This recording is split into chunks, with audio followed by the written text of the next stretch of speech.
Welcome to Your Family Dog, a podcast dedicated to helping families love living with dogs. Here are your hosts, Julie Fudge Smith and Colleen Pelar.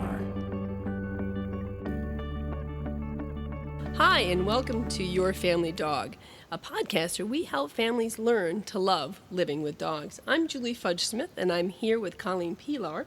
And this week we're going to talk about vet visits and how to help your dog become more comfortable with the occasional vet visit, or maybe even the frequent one if your dog has recurring medical problems. But how do we help our dogs be more comfortable with a situation that can be scary and sometimes painful for them?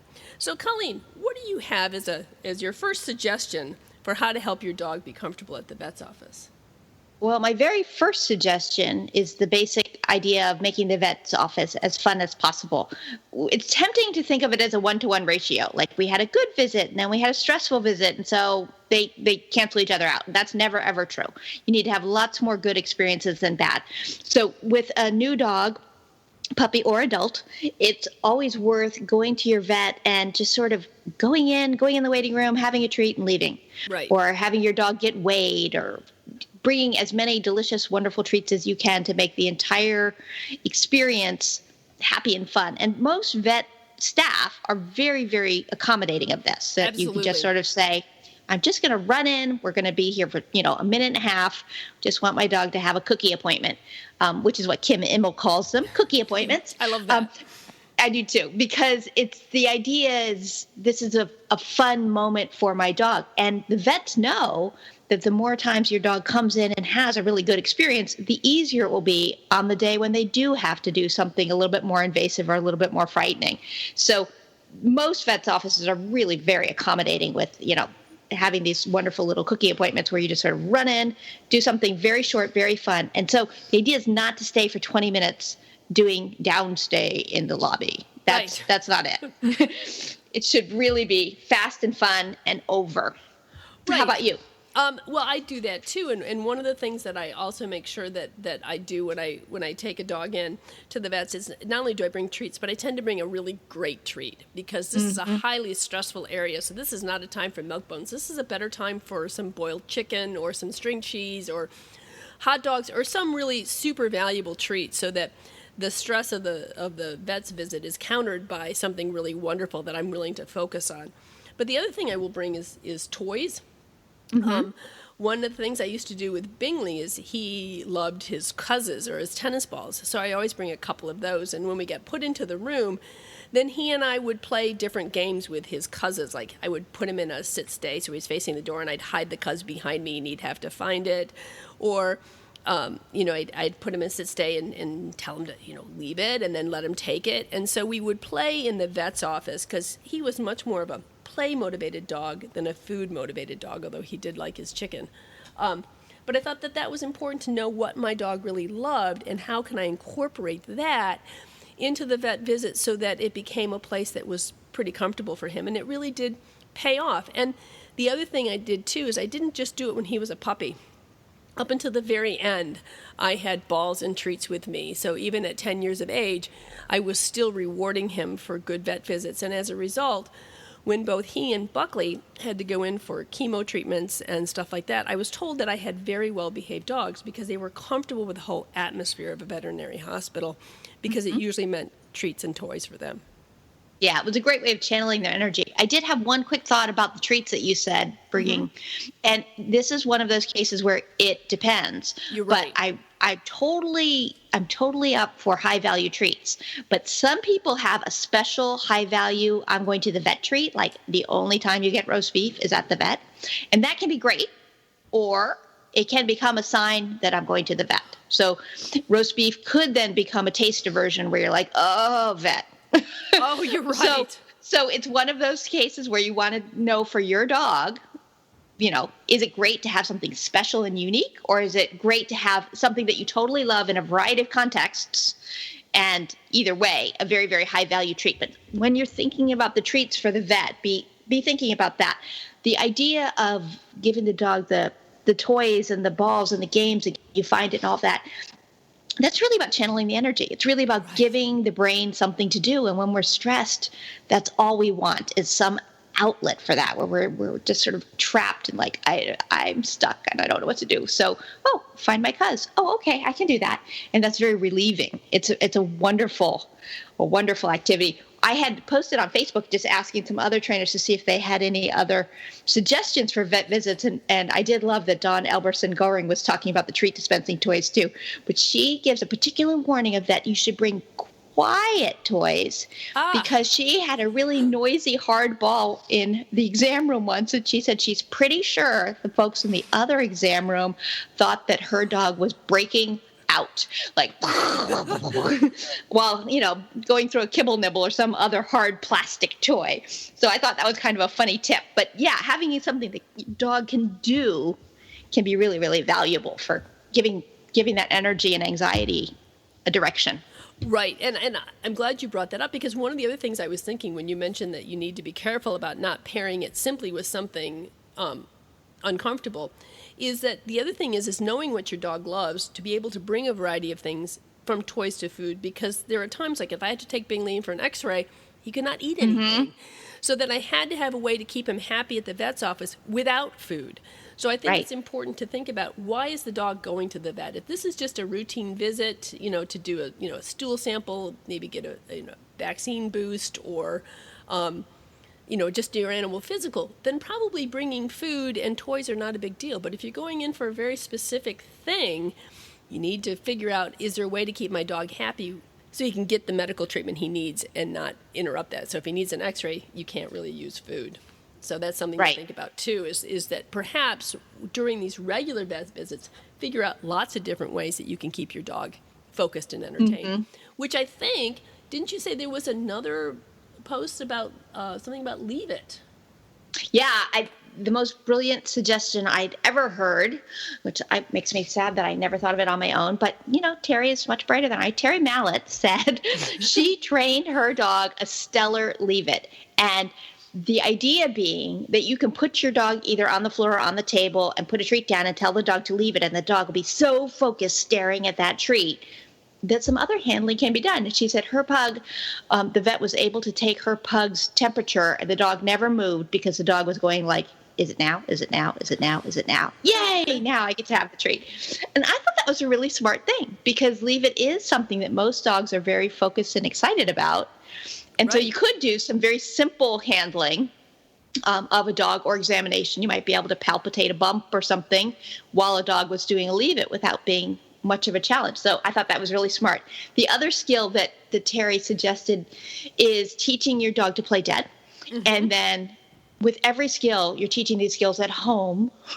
Right. And then when they're good, we're using them at the vet. So it's not like we start teaching the dog at the vet these skills, but so the doing play dead, and then at home, just grab whatever object is nearby that's a little odd and touch your dog in various spots on the body with it. So, you have a can opener and you run along the dog's side, or you touch paws with it, or an ice cube tray that goes along the dog's tail, or some such thing. What we're looking at is veterinary equipment can be weird. It can be very weird. And so if we can just sort of have the dog go, oh, yay, I just lay here and she touches me with stuff, that's no big deal. So whatever's on your desk, just look around, grab something. Stapler. And stapler, indeed, and it's perfect. Right. So I thought that was a really bright idea. And so that's kind of, when we look at what are the skills a dog needs at a vet, in terms of training, the Leave It and the play dead and a good stand stay kind of thing can all be very valuable skills.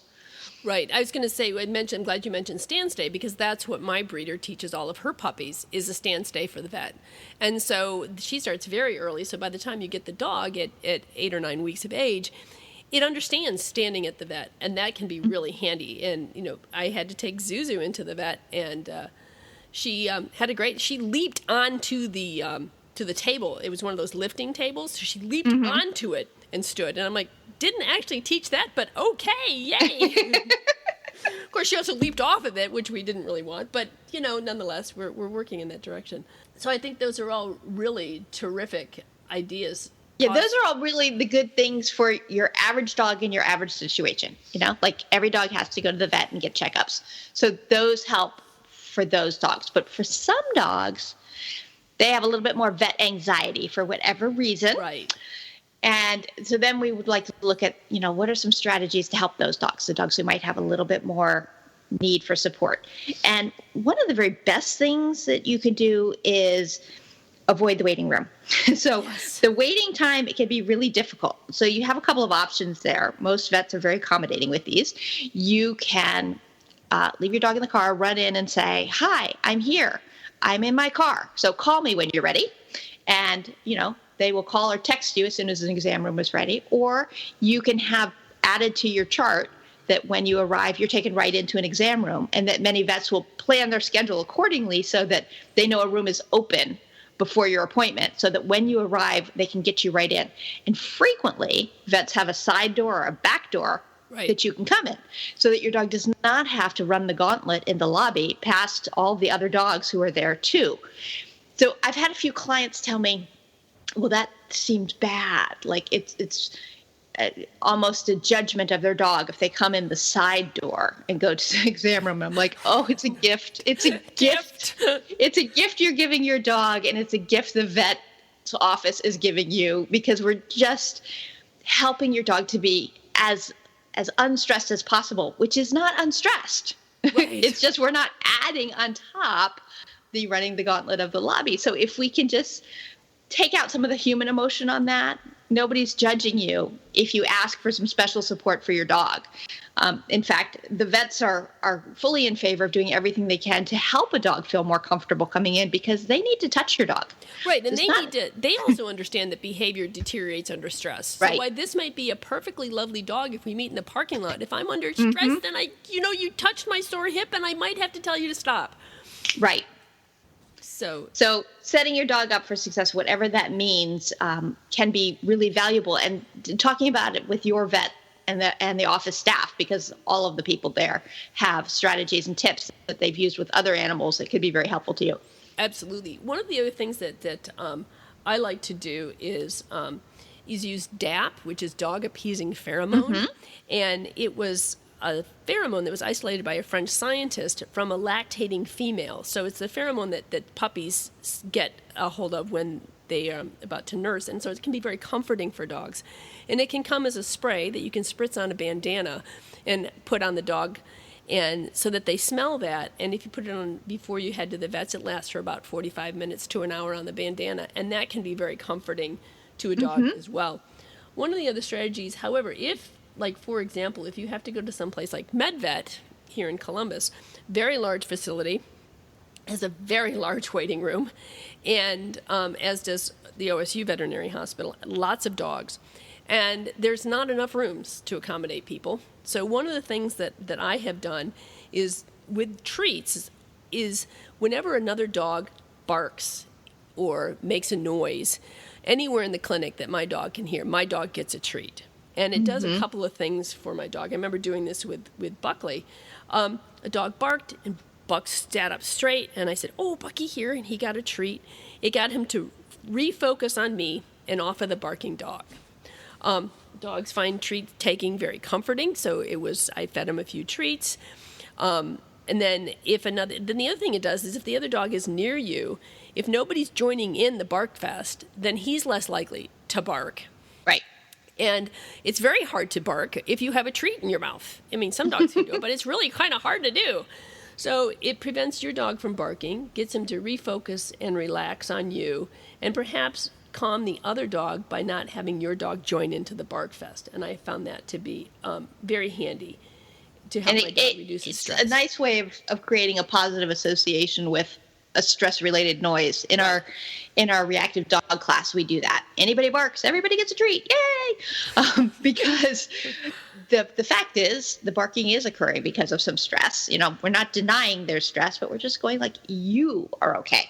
Right. You are just fine in this moment. So good things happen to dogs who are around barking dogs. There are some dogs, though, that in order to help them to be successful and so that you can minimize the amount of time you're in the vet's office and maximize the vet's ability to handle your dog, is that the use of a basket muzzle can be very handy with dogs who tend to be reactive.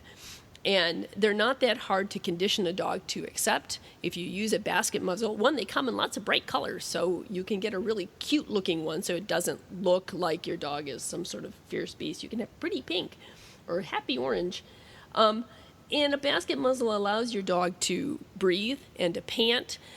You can also maybe stick a little pretzel through it so they can get a bit of a treat. So a muzzle is a tremendous training aid and another way to help to make this vet visit go much more smoothly. And again, something that you'd be training at home and using at home. It doesn't, putting the muzzle on does not necessarily mean vet. Right. Putting the muzzle on means treat. Sometimes it means treat at home. Sometimes it means treat in the front yard. Sometimes it means treat in the car. Sometimes it means treat at the vet. But muzzle is not, oh dear, something stressful is going to occur. Muzzle is yay. So if we can create these associations, that will help a lot if you have a dog who will be very uncomfortable at the vet. It makes it safer for everyone. It makes it safer for your dog and for the vet.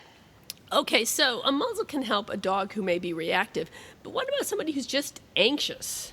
Well, one other tip that can be helpful for a dog that's just anxious is bringing that dog along on your other pet's visits. So if you need to take your cat or other dog to the vet, this is for a worried but not reactive dog, because you obviously need to be paying attention to the animal whose appointment it is.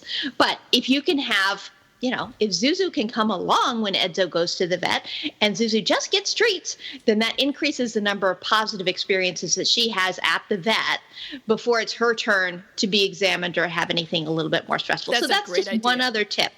Not necessarily for the dog who's really worried about the vet, because that's a much more challenging situation, but for the one that's a little bit suppressed or anxious or shut down, it can be a nice way to help them loosen up a bit with those toys and treats and all the other fun things. That's right. And I think it's a great idea. And I think it also brings us back to that same point that it can't just be a direct one-to-one ratio. I mean, you really, I don't know what the ratio is, but I know it's pretty high. I think about it's very high. My daughter, Emma, when she was about 8 or 9, somewhere in there, we went to visit some friends, and their little dog was on a chair, and Emma went to pet it, and the dog rolled around and bit her and just raked right down her finger. And we didn't think it was that serious of a bite. We kept a close eye on it. But even though we changed the bandage and cleaned it several times that day, by the end of the night, her finger was twice its normal size, and it was a terrible infection. And we had something like 7 vet visits in order to treat this infection and make sure it didn't get driven into her hand. I'm betting they were pediatrician visits. Did I say veterinarian visits? You did. You said 7 vet visits to treat your daughter's finger. Well, since most of the time she thought she was a dog, maybe it was a vet visit, but I'm going to go with you. I think you're right. I think it was probably the pediatrician. I think I even drew the line at saying, no, you cannot be treated by the vet. As much as she would have preferred that.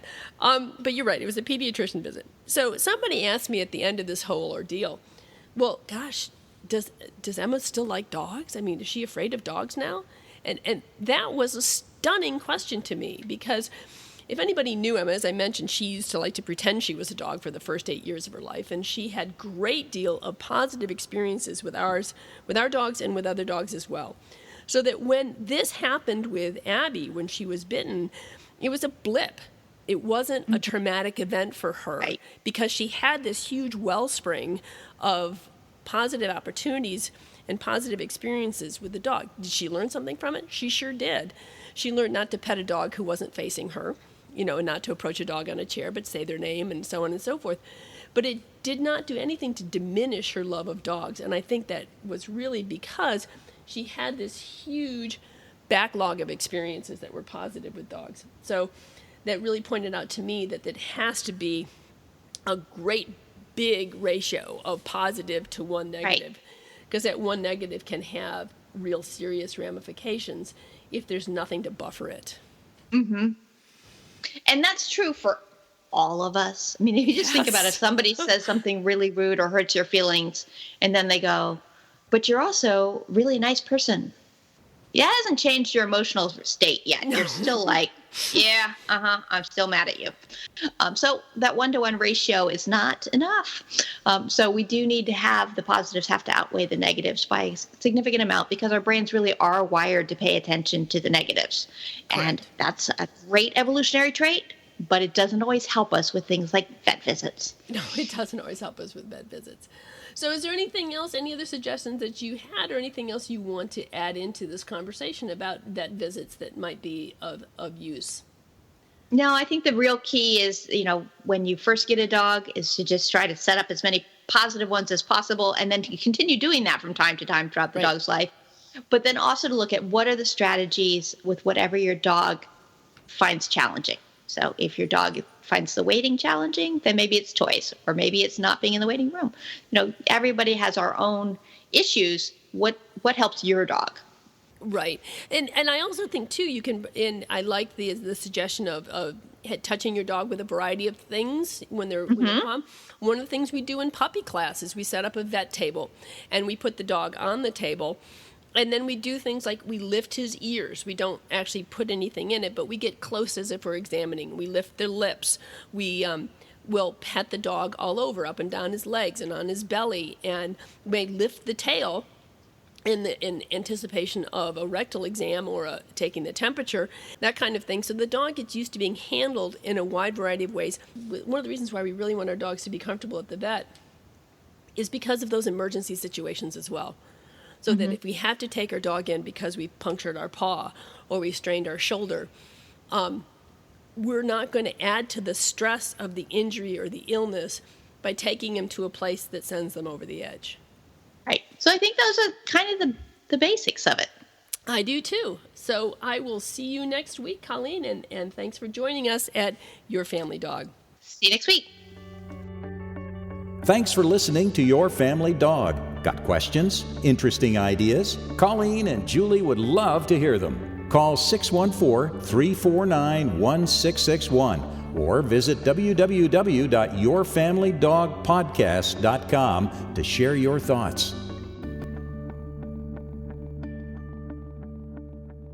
If you enjoyed the show, please tell a friend about it. We'd love to reach people who feel as we do, that life is better with a dog.